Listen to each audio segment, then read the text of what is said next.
ట్విస్టులు చోటు చేసుకుంటున్నాయి. దువ్వాడ వ్యవహారంలో ఆరోపణలు ఎదుర్కొంటున్న మాధురి ఆత్మహత్యాయత్నం చేసింది. పలాస మండలం లక్ష్మీపురం టోల్ గేట్ దగ్గర ఆగి ఉన్న కారును మాధురి డ్రైవ్ చేస్తున్న కారుతో ఢీకొట్టింది. వాణి తనపై చేస్తున్న ఆరోపణలతో మనస్తాపం చెందారని, ఆత్మహత్య చేసుకోవాలనే ఆగి ఉన్న కారును ఢీకొట్టినట్లు తెలిపారు. తనకు చికిత్స అందించవద్దని వైద్యులకు విజ్ఞప్తి చేశారు.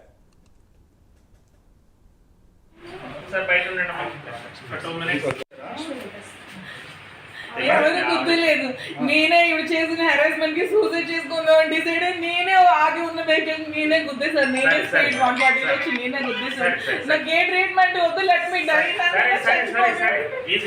ఇంట్లో చాలా ప్రాబ్లమ్స్ ఫేస్ చేస్తాను. నా వల్ల కావట్లేదు. మేడం మీరు ఎక్కడ వచ్చారు? ఈ దగ్గర నుంచి వచ్చాను. నన్ను ఇట్లా వదిలేయండి. నాకు ఏ ట్రీట్మెంట్ కూడా వద్దు.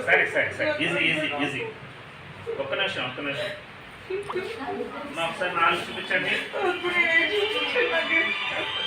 మీరు అలా మండుకేస్తే ఎలా తెలుస్తుంది నాకు? ఒకసారి చూడండి మేడం.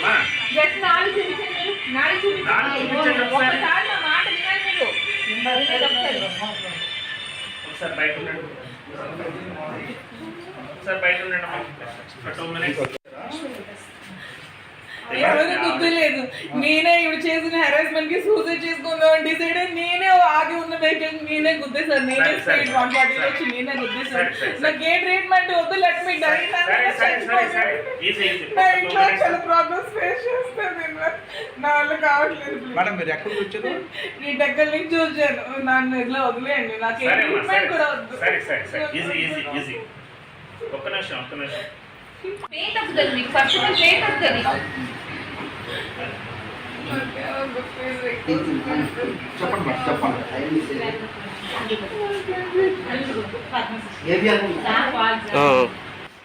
చెప్పండి మేడం. మేడం చెప్పండి, మీరు ఎక్కలు కదా, పలాస ఎందుకు వచ్చారు, అసలు ఏమైంది? నేనే రాలేదు. హైవే మీదకి వచ్చి నేను సూసైడ్ చేసుకుందాం అనుకున్నాను అంతే. అంతకు మించి నేను ఎక్కడికి ఎక్కడి నుంచి స్టార్ట్ అయ్యి హైవే మీద సూసైడ్ చేసుకుందాం అనుకుని నేను ఎవరు యాక్సిడెంట్ చేయలేదు. నాకు నేనే సూసైడ్ చేసుకున్నాను. గత 3 రోజులుగా నా మీద దువ్వాడ వాళ్ళు చేస్తున్న హెరాస్మెంట్కి, నా పిల్లల మీద చేసిన ఎలిగేషన్స్ తట్టుకోలేక నేను సూసైడ్ చేసుకుందాం అనుకున్నాను. నేను ఇంటి నుంచి బయటకు కూడా రాలేకపోతున్నాను. నేను చేసిన ఎలిగేషన్స్ వల్ల నాకు ఇప్పుడు ఏదైనా, నేను ఇప్పుడు చనిపోయినా దానికి కానీ దువ్వాడి వాణి అవుతుంది. నేను ఇప్పుడు చచ్చిపోతే చట్టపరమైన చర్యలు మీ దువ్వాడి వాణి మీద తీసుకోవాలని నేను మీడియా అందరికీ కోరుకుంటున్నాను. దయచేసి రిక్వెస్ట్, నేను ఆ సైడ్ నుంచి నాకు నేను ఏ ట్రీట్మెంట్ తీసుకొని నాకు ఏవద్దు. నేను సూసైడ్ చేసుకొని చచ్చిపోవాలనుకుంటున్నాను అంతే. నేను అతనికి కాదు దువ్వాడి వాణి.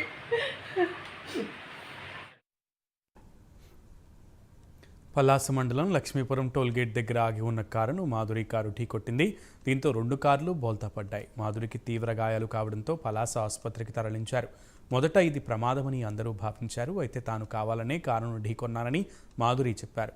ఆత్మహత్య చేసుకోవాలనే కారును ఢీకొట్టినట్లు వెల్లడించారు.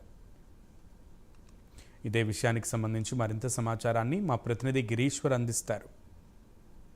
ఆవిడ పలు మీడియా సంస్థలతో మాట్లాడి నేను ఉద్దేశపూర్వకంగానే నా యొక్క పరువు పోయాక నేను బతకడం ఇష్టం లేక నేను ఇలాంటి పరిస్థితులు చేస్తున్నానని చెప్తున్నారు. అయితే మనం అడిగి తెలుసుకుందాం. మేడం, అసలు ఏం జరిగింది? అసలు మీరు ఇంత పెద్ద నిర్ణయం అయితే ఇప్పుడే మా ప్రైమ్ మినిస్టర్తో మాట్లాడి ఎందుకు ఇంత పెద్ద నిర్ణయం తీసుకున్నారు మేడం? అసలు ఏం జరిగింది? అసలు ఇప్పుడే కదా మీరు మీడియాతో మాట్లాడి పలాస ఎందుకు వచ్చారు మేడం? మీడియాతో మాట్లాడానండి. ఇప్పుడే అంత హుషారుగా మాట్లాడారు, ఎంత డేరింగ్గా మాట్లాడారు. ఇలాంటి మాట్లాడి మీకు చెప్పాను కదా పిల్లల దగ్గరికి వెళ్తాను అని. పిల్లల దగ్గరికి బయలుదేరాను. పిల్లలు ఎక్కడ ఉంటున్నారు మేడం? పిల్లలు అయితే మీరు పలాస ఎందుకు వచ్చారు? చెప్తా. శ్రీకాకుళం బయలుదేరాను. పిల్లలు ఫోన్ చేశారు, అమ్మ బయటికి వెళ్తుంటే అందరూ మేము నాన్నకు పుట్టలేదా, DNA టెస్ట్ చేయమని మిమ్మల్ని ఎందుకు అడుగుతున్నారని ఇక్కడ అందరు అడుగుతున్నారమ్మా అని అన్నారు. ఆ మాట తట్టుకోలేకపోయాను. శ్రీకాకుళం హైవే వరకు వెళ్ళి కారు వెనక్కి తిప్పాను. హైవేలో ఫాస్ట్గా వద్దామని. ఫాస్ట్గా వచ్చి ఏ వెహికల్ ఉంటే ఆ వెహికల్ గుద్దుదాం అనుకున్నాను. లారీకి గుద్దుదాం అనుకుని లారీ ముందు వెళ్తుంటే లారీకి గుద్దపోయి పక్క కార్కి గుద్ది ఇదయ్యాను. ఎంతో దారుణంగా మాట ఇప్పుడే మీరు ప్రైమ్ లైన్తో ఎంతో ధైర్యంగా మాట్లాడి నేను ప్రతిదానికి ఎదుర్కొంటాను, మీ సింగిల్గా ఎదుర్కొంటానని చెప్పిన మీ వ్యక్తి మీరు ఇటువంటి అసలు చాలా ఘోరంగా ఆత్మహత్యకు గురి కావాలనుకున్నారు. పిల్లలు ఆ మాట అంటే ఎంత బాధ అనిపిస్తుంది చెప్పండి. మనసు తీసుకోవాలి కదా. అమ్మ మేము పుట్టలేదా, ఎందుకు DNA టెస్ట్ చేయాలని అడిగితే ఎంత బాధ అనిపిస్తుంది అండి ఆ మాట. ఇప్పుడే సింగిల్గా మీరు పోరాడతానని కూడా మీరు ప్రైమ్ లైన్తో చెప్పడం జరిగింది కదా మేడం. కానీ ఆ మాట తట్టుకోలేకపోయాను, చాలా బాధ అనిపించింది. కనీసం ఇప్పుడే అన్నారు మా పిల్లల కోసమైనా సరే నేను జీవిస్తాను, నా పిల్లల్ని నేను బాగా మరి చూసుకుంటాను. పిల్లల కోసం జీవించాలనుకున్నాను, పిల్లలే క్వశ్చన్ చేస్తే ఇంక దేనికోసం జీవించాలనిపిస్తుంది, అందుకే చనిపోదాం అనుకో. అసలు ఏం జరిగింది మేడం అంటే అక్కడ ఆగి ఉన్న కారుని అయితే మీరు ఢీకొన్నారు. ఢీకొనడంతో అక్కడ ఇద్దరు అది ఒరిస్సాకు చెందిన హైకోర్టు అడ్వకేటు వారి భార్య ఇద్దరు కూడా తీవ్ర గాయాలయ్యారు. అయితే ఒక డ్రైవర్ మాత్రమే సేఫ్ సైడ్గా ఉన్నాడు. వారు కూడా పాపం ఇంజూర్ అయింది, ఆవిడ కూడా హెడ్ ఇంజూర్ అయింది అంటున్నారు. మీకు కూడా ఎలా ఉంది పరిస్థితి? యాక్చువల్గా నేను లారీకి గుద్దుదాం అనుకున్నాను, అది అప్పటికి కళ్ళు ఏడుస్తున్నాను బాగా. లారీకి గుద్దుదాం అనుకుని కార్కి నా కార్ తగిలిన తర్వాత అసలు ఏమైందో నాకు తెలియదు, అసలు ఎలా వచ్చానో కూడా. మీరు అదృష్టవశాత్తు మీరు వాడే వాహనం మంచిదైంది, మీకు బెలూన్లు ఓపెన్ అయ్యాయి, లేదంటే పరిస్థితి ఏంటి మేడం? చనిపోదామని డిసైడ్ అయినప్పుడు పరిస్థితి ఇంకేముంటుంది, చనిపోయి ఉంటే బాగుండేదేమో. ఆ కార్ కాకుండా ఇంకా కార్ ఏదైనా గుద్దుంటే బాగుండేదేమో అని. అంటే అక్కడ పరిస్థితుల్లో మీరు సీట్ బెల్ట్ పెట్టారా పెట్టలేదా మేడం? లేదు, నేను ఎప్పుడు సీట్ బెల్ట్ చనిపోదాం అనుకుంటే సీట్ బెల్ట్ ఎందుకు పెడతారండి మీరు? మీ క్వశ్చన్స్ అంటే యాక్చువల్గా అయితే సీట్ బెల్ట్ పెట్టకపోతే కొన్ని టెక్నికల్ ప్రకారం కూడా బెలూన్ ఓపెన్ అవ్వవు కదా. లేదు, మీరు కావాలంటే కూడా బెలూన్ ఓపెన్ అయ్యాయి. ఎవరో నన్ను తెచ్చారంట, వాళ్ళకి అడగండి, ఎవరో అయితేనే తెచ్చారంట కార్లో. మీరే నాకు తీసారు నన్ను కార్లో కాదా? మీరా? కార్లోంచి ఎవరు తీసారు నన్ను? మేడం అది ఇప్పుడు మీ పిల్లలకి తెలిస్తే ఇంకా బాధపడతారు కదా, కనీసం అది మీ కుటుంబ సభ్యులు బాధపడతారు, కనీసం మీ హస్బెండ్కి అయినా సరే ఈ యొక్క విషయం తెలిసిందా, లేదా మీ కుటుంబ సభ్యులు ఎవరైనా మీతో ఫోన్లో మాట్లాడే పరిస్థితి ఏమైనా ఇప్పుడు ఉందా? ఏంటో ఆంటీతో మాట్లాడారు, వస్తారంటే మరి ఇప్పుడు తలకి బ్లడ్ క్లాట్ అయిందంట, వైజాగ్ వెళ్ళమని చెప్పారంట, అక్కడికి వచ్చేయమని చెప్పారు అనుకుంటా.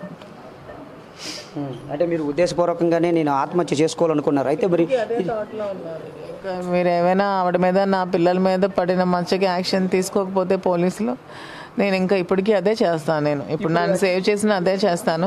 నేను ట్రీట్మెంట్ కూడా తీసుకోనని చెప్పాను, కానీ పోలీసుల వారు నాకు మాట ఇచ్చారు, ఆవిడని అరెస్ట్ చేస్తాము, మేము యాక్షన్ తీసుకుంటాము అని అన్నారని. నేను ఆత్మహత్య కూడా ఒక నేరమే కదా? నేరం అని తెలుసండి, ఆత్మహత్య నేరమే, దానికి అది చాలా తప్పు, క్షమించడానికి నేరం, ఆత్మహత్య చేసుకోకూడదు. కానీ పిల్లలు అలా మాట్లాడిన వీక్ మూమెంట్లో నాకు చాలా మనసుకు బాధ అనిపించింది అండి. అంతే. అసలు పరిస్థితి ఇంత దారుణంగా ఉన్నప్పుడు ఆత్మహత్య చేసుకుని మీరు ఏం సాధించగలరు అనుకున్నారు? అట్లీస్ట్ పిల్లలకైనా ప్రశాంతత దొరుకుతుందేమో అనిపిస్తుంది. అంటే మీరు ఆత్మహత్య చేసుకుంటే మీ పిల్లలకి ప్రశాంతత దొరుకుతుంది అంటారు. నా వల్లే కదా పిల్లలు ఈరోజు ఈ ప్రాబ్లంని ఎదుర్కొంటున్నారు. ఇది ఇప్పుడు పిల్లలకి వాళ్ళ నాన్నగారితో సఖ్యత ఉందా? ఉందండి, అతనే ప్రజెంట్ వాళ్ళ సంరక్షణలోనే ఉన్నారు వాళ్ళు. అయితే పిల్లలు శ్రీకాకుళంలో ఉంటారు. అయితే మీరు ఉద్దేశపూర్వకంగా పలాస వచ్చానంటారు. అవునండి.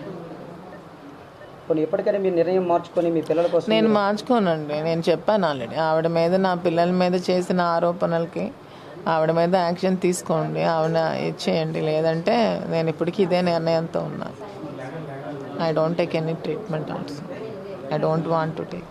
అది దివ్వల మాధురి గారు అయితే పూర్తిగా కూడా నేను ఉద్దేశపూర్వకంగానే యాక్సిడెంట్కి గురయ్యాను, నేను పిల్లల కోసం అయితే అటు శ్రీకాకుళం వెళ్ళాలని, పిల్లల్ని చూడాలని కూడా వెళ్ళాలనుకున్నాను. అయితే శ్రీకాకుళం పిల్లల్ని చూడడానికి వెళ్తున్న తరుణంలో ఒక్కసారిగా నాకు పిల్లలు అయితే ఫోన్ చేశారు. ఫోన్ చేసి ఇలాగ దారుణంగా మాట్లాడారు, ఆ యొక్క టీవీ ఛానల్లో మేము చూసాము, మేము ఎవరెవరికి పుట్టామని వారు అంటున్నారని చెప్పి వారు ఆవేదన వ్యక్తం చేశారు.